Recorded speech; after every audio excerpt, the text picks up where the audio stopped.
यही मुसलमान गैर मुस्लिमों का वोट लेने के लिए अपने माथे पर टीका भी लगा लेगा, किसी मंदिर में भी घुस जाएगा और मूर्ति पर माला भी चढ़ा देगा।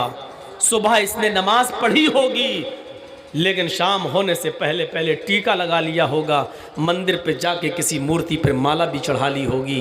क्यों? इसको भी अल्लाह के नबी ने कहा था, यबीउ दीनहु बिइरज़िम मिनद दुनिया। सुबह ईमान की हालत में उठेगा, शाम होने से पहले काफिर हो जाएगा।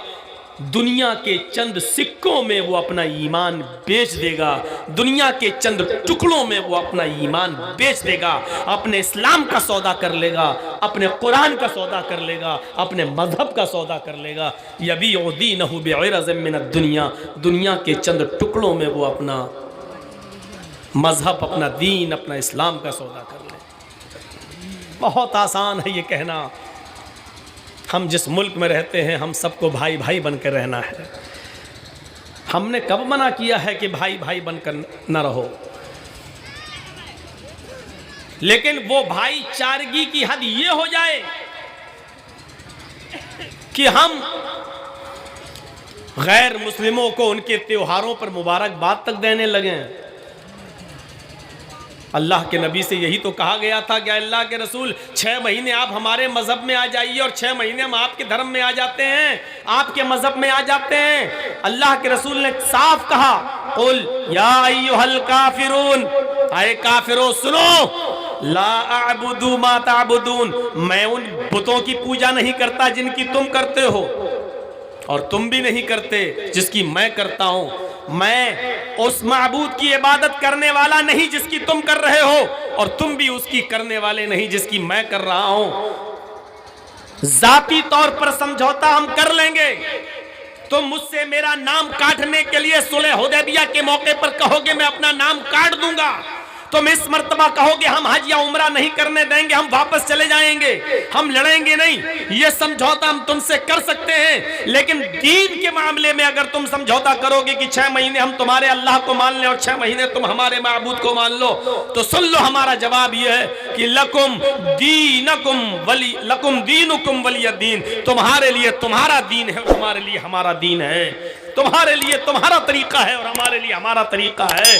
तो मेरे प्यारे साथियों, जब हम मंदिरों में जाने लगे, टीके लगाने लगे, मूर्तियों पे हम फूल और मालाएं चढ़ाने लगे, तो समझ लो कि अब हमारी नमाजें बारगाह इज़्ज़ी में कबूल नहीं हो रही हैं। हमारे कुरान की तिलावत की एक नेकी हमारे नामे अमाल में, हमारे रजिस्टर में नहीं लिखी जा रही है।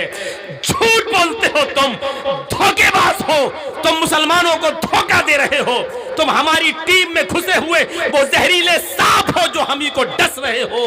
तुम अपनी नौटंकी अपने पास रखो। हमें ऐसे लोगों से दूर रहना चाहिए और ऐसे लोगों से हमें धोखा नहीं खाना चाहिए। इसलिए कि स्टेज पर दीन की बातें भी होंगी और मंदिरों में हम फूल और मालाएं भी चढ़ाएंगे। भाई भाई होने का मतलब ये है कि तुम्हें तकलीफ होगी हम तुम्हारा साथ देंगे, तुम्हारा बेटा बीमार होगा हम देखने जाएंगे, तुम्हारे बेटे को ब्लड की जरूरत होगी, मेरा ब्लड मैच कर रहा है, हम अपना खून निकाल कर तुम्हारे बेटे को देंगे। हाँ, इंसानियत की और मानवता की जितनी हदें होंगी हम गुजर जाएंगे, अपनाएंगे। लेकिन इसका यह मतलब नहीं है कि तुम हमें हमारी मस्जिदों से सजदा करके रोक कर तुम हमें अपनी मूर्ति पर माला चढ़ाने के लिए कहो और ये कहो वोट लेने वाले, नहीं साहब, उनके आदमी भी तो हमारे रोज़ा इफ्तार में टोपी लगा के आ जाते हैं। माफ़ कीजिएगा, ये नौटंकी और ड्रामे बहुत देख चुके हैं हम। इन ड्रामों को और नौटंकियों को बंद होना चाहिए। क्या हम अपने अपने मज़हब पर रहकर क्या हम भाईचारगी कायम नहीं कर सकते हैं? और क्या अल्लाह के रसूल ने अपने मजहब पर रहकर भाईचारगी कायम नहीं की? मक्के से मदीना की तरफ गए, यहूदियों को रोजा रखते हुए देखा, पूछा कि किस खुशी में तुम रोजा रख रहे हो? उन्होंने कहा आज के दिन हमारे नबी हजरत मूसा अलैहिस्सलाम को फिरौन के जुल्म से नजात मिली थी। अल्लाह के नबी ने क्या फरमाया?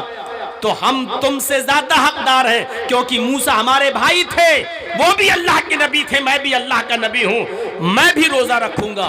सहाबाए किराम ने कहा अल्लाह के रसूल ये तो मुशाबियत हो रही है, वो भी एक रोजा रखते हैं और आप भी एक रोजा रख रहे हैं। तो अल्लाह के नबी सल्लल्लाहु अलैहि वसल्लम ने फरमाया हमें अल्लाह ताला ने यहूदियों की मुखालिफत के लिए दुनिया में मबूस फरमाया है। खालिफुल यहूद, यहूदियों की मुखालिफत करो। हम 2 रोजे रखेंगे, एक रोजा नहीं रखेंगे।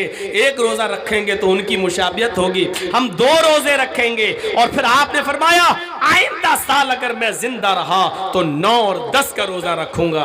लेकिन आइंदा साल तक आप जिंदा नहीं रह सके। तो मेरे भाइयों देखिए, भाईचारा कायम रहा, इबादत अपनी जगह पर रही, आपने उनके साथ समझौता नहीं किया और एक चीज उनकी पसंद आई तो आपने ले ली। लेकिन आपने ये भी कह दिया कि वो एक रखते हम 2 रखेंगे।